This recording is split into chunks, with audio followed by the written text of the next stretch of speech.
Shalom, saudara yang dikasihi oleh Tuhan. Kita berjumpa kembali di dalam pesan pastoral. Saya berdoa dan berharap senantiasa kepada Tuhan, kita semua diberkati dan dalam keadaan yang baik-baik saja. Hari ini saya mau berbagi firman Tuhan melalui pesan pastoral. Saya akan berikan tema, bagaimana suami dan istri mengelola keuangan keluarga. Kemarin saya berbagi tentang bagaimana suami dan istri mengelola pekerjaan.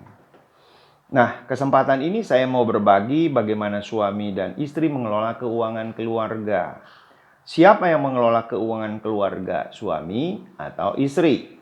Nah, sebelum menjawab pertanyaan ini, terlebih dahulu kita akan belajar untuk mengetahui masalah-masalah utama apa saja yang sering terjadi di dalam pengelolaan keuangan keluarga. Yang pertama, suami istri memiliki ambisi menimbun kekayaan. Nah, Bapak Ibu Saudara yang dikasihi oleh Tuhan, ambisi menimbun kekayaan itu sama dengan keserakahan. Sebab itu firman Tuhan berkata, Ibrani 13 ayat yang kelima, janganlah kamu menjadi hamba uang dan cukupkanlah dirimu dengan apa yang ada padamu.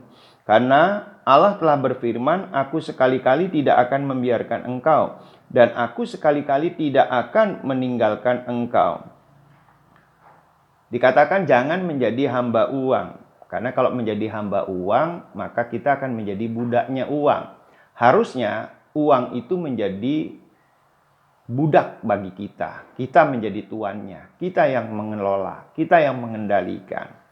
Nah, bicara tentang ambisi menimbun kekayaan, ini dapat merampas waktu kita. Tenaga yang seharusnya kita berikan kepada keluarga, tapi dirampas oleh yang namanya ambisi. Suami dan istri berusaha bekerja di luar rumah sampai larut malam untuk mendapatkan penghasilan tambahan guna membiayai keinginan-keinginannya. Ini adalah ambisi.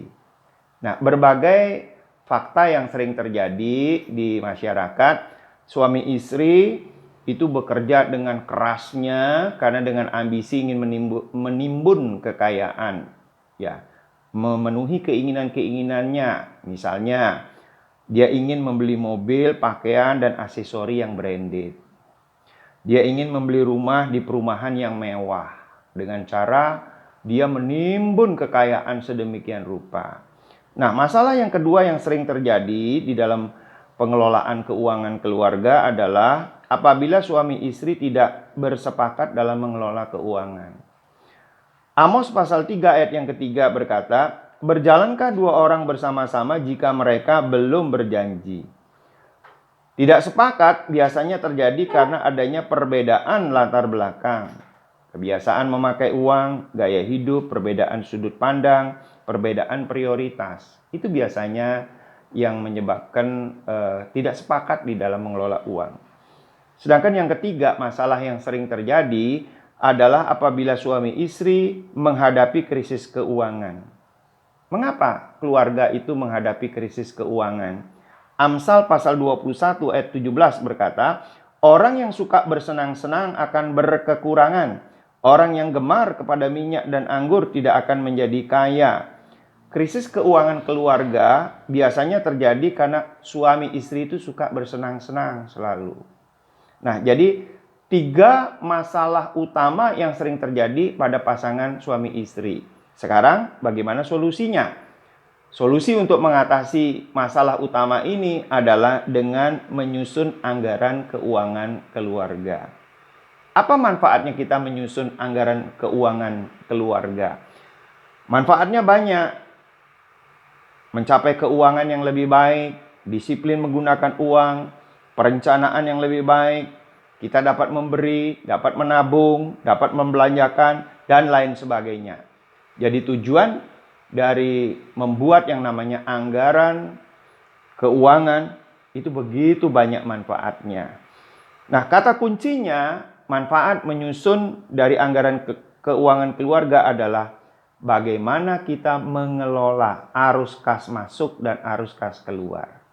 Contohnya kalau kita membuat anggaran keuangan keluarga, kas masuk terdiri dari penghasilan tetap dan variabel atau penghasilan lainnya. Kas keluar, ada memberi. Memberi itu apa saja? Untuk persepuluhan, untuk persembahan khusus, untuk kolekte, untuk memberi kepada sesama. Menabung. Menabung itu bentuknya macam-macam. Ada tabungan, deposito, obligasi, reksadana, ada tabungan emas, dan lain sebagainya. Nah, sekarang membelanjakan. Membelanjakan adalah untuk kebutuhan sehari-hari, juga untuk asuransi. Nah, Bapak Ibu yang dikasihi Tuhan, kalau kita bisa mengelola arus kas masuk dan arus kas keluar dengan baik, maka keuangan kita dapat dikendalikan dengan baik. Nah, sekarang yang berikutnya, siapa yang harus mengelola keuangan dalam keluarga? Suami atau istri? Jawabannya sederhana, adalah yang pandai mengelola. Bisa suami, juga bisa istri. Yang terpenting pada waktu membuat anggaran, itu ada kesepakatan. Mari kita berdoa. Bapa, di dalam nama Tuhan Yesus, beri kami hikmat untuk mengelola keuangan keluarga, sehingga keuangan keluarga kami diberkati oleh Tuhan. Berikan kami kerendahan hati, berikan kami hikmat di dalam mengelola. Dalam nama Tuhan Yesus. Amin.